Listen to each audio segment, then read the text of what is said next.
Jesus disse que debaixo do surgimento do anticristo, não é?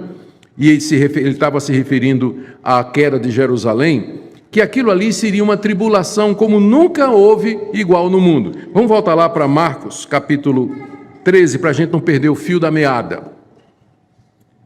No verso 14, Jesus disse que vai surgir o abominável da desolação, que Lucas interpreta como sendo o cerco de Jerusalém.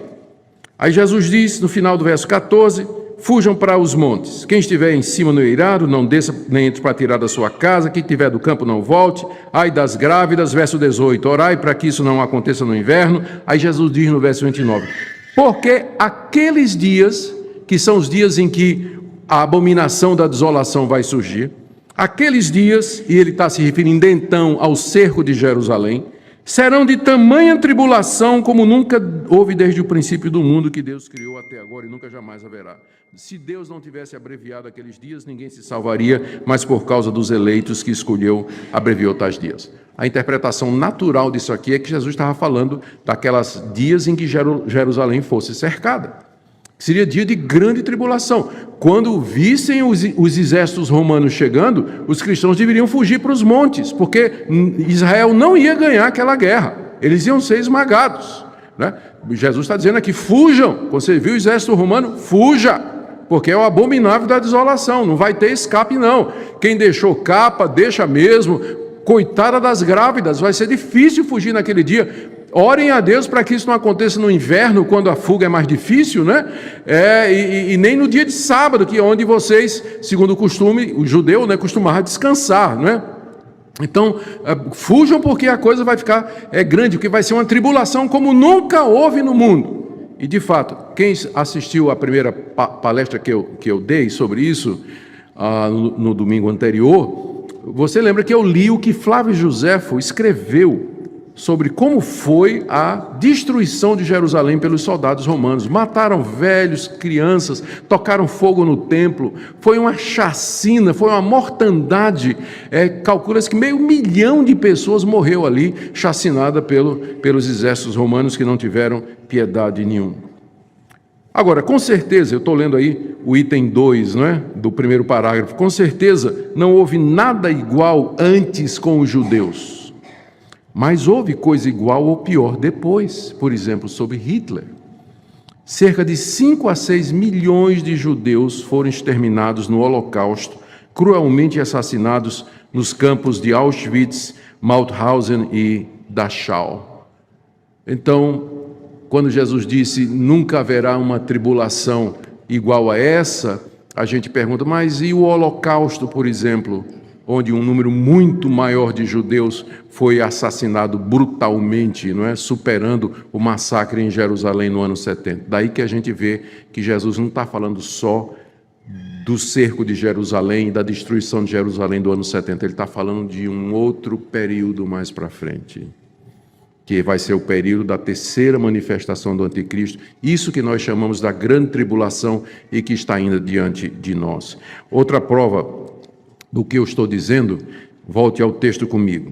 Depois de Jesus dizer no verso 19, aqueles dias serão de tamanha tribulação como nunca houve desde o princípio do mundo, etc, etc. No verso 20 ele diz que Deus vai abreviar aqueles dias para que os eleitos não se percam. E se ele diz no verso 21 que vão surgir falsos cristos, eu vou falar isso aí.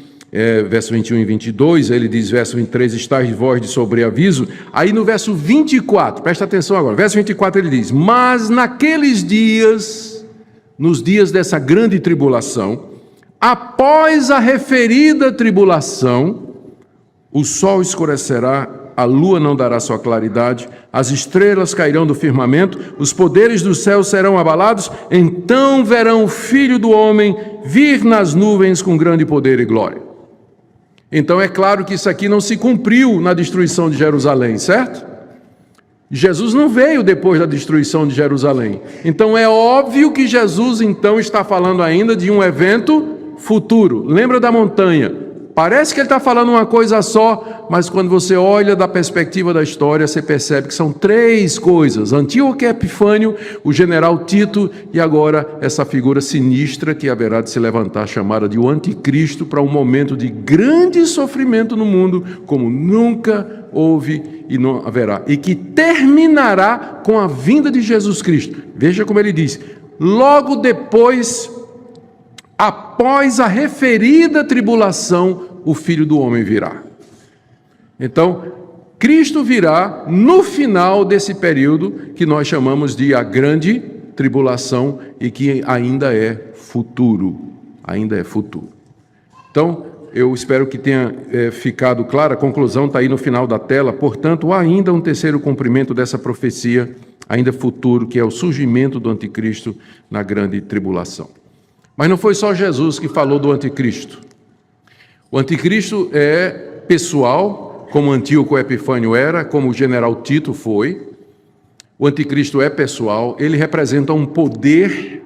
E novamente estou aqui com meu grande amigo Lamartine Pozzella, um homem que Deus tem usado nessa geração para alertar e avisar as pessoas a respeito da volta de Jesus. E nós sabemos que esse assunto muitas vezes é complexo, as pessoas têm medo de falar sobre o Apocalipse, mas ele tem falado com autoridade, porque tem estudado há muitos anos. Então eu já quero aproveitar e te pedir para se inscrever lá no canal dele aqui no YouTube.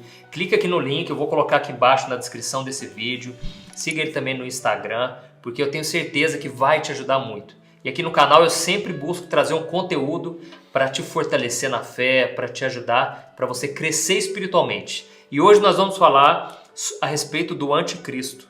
É um assunto que as pessoas têm muitas dúvidas e por isso as pessoas ficam tentando adivinhar.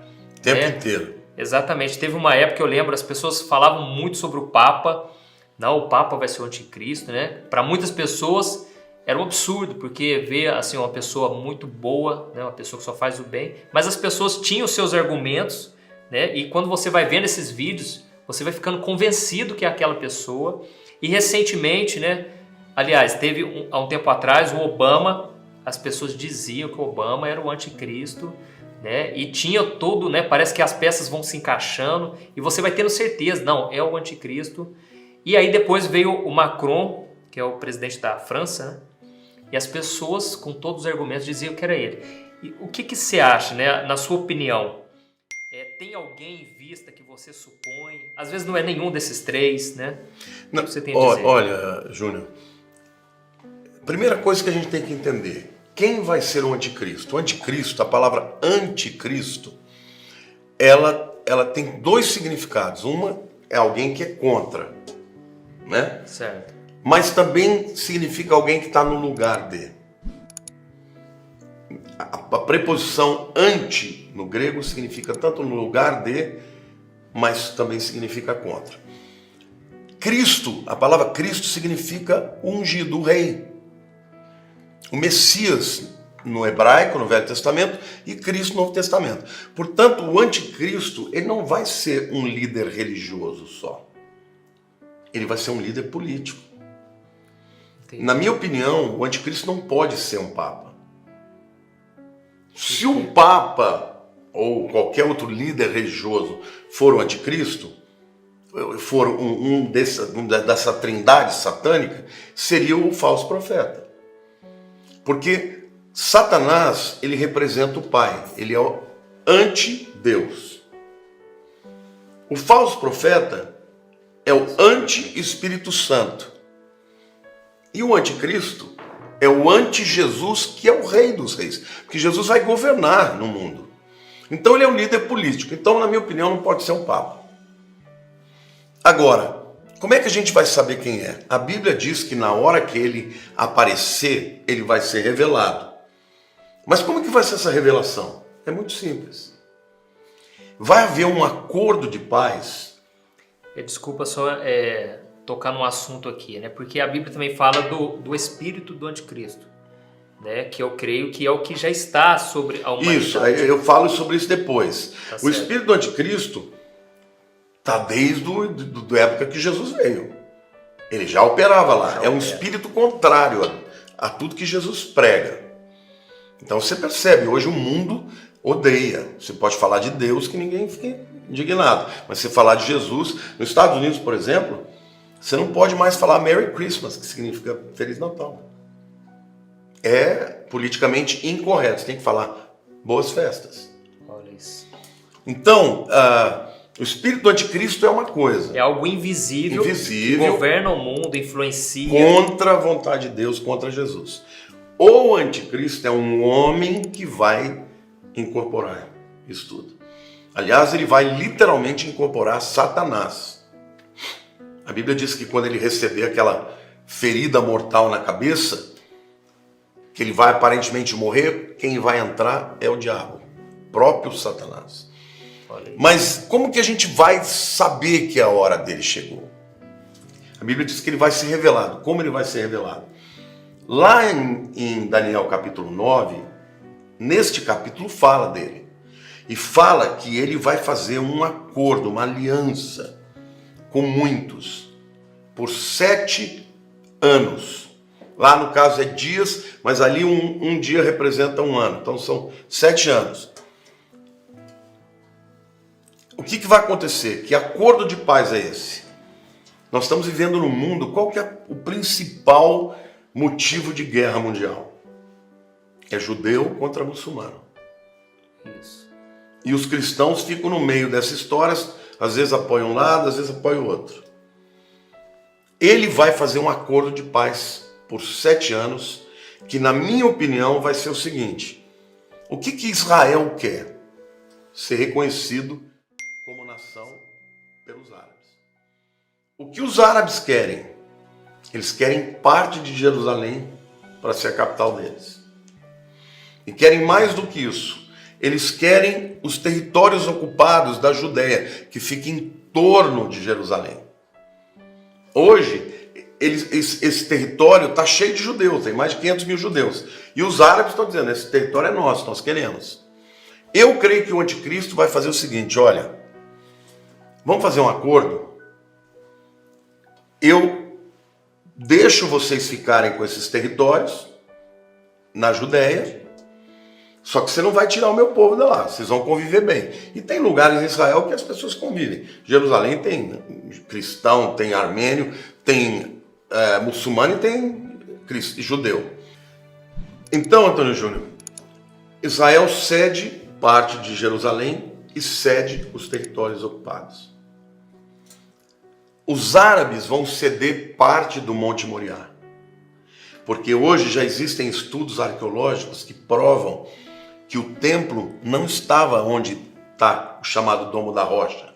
O Domo da Rocha é aquela construção com teto de ouro que a gente sempre vê em Jerusalém. Sim. Antigamente se acreditava que era lá que estava o templo, mas hoje já existem muitos arqueólogos judeus dizendo que não está ali, está mais para a direita, para quem olha do Monte das Oliveiras. Então o que eles vão permitir? Que Israel construa um templo lá. Esse vai ser o acordo. Entendi. Ou seja, eu te dou metade de Jerusalém, você me dá um pedaço do Monte Moriá para eu construir o templo. Os árabes adoram na sexta, os judeus no sábado e os cristãos no domingo. Então eles vão dividir aquilo. Isso faz sentido porque quando a Bíblia fala sobre o templo que vai ser construído, o anjo manda que ao medirem o terreno, que não entrasse na área dos gentios. Então eles vão compartilhar o lugar.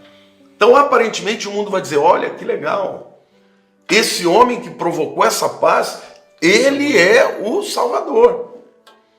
Porque ele está acabando com as guerras. Você entendeu? Que hoje é o que mais angustia as pessoas, né? É o que mata todo mundo. Eu me lembro, desde que eu nasci, eu vejo essas guerras, né?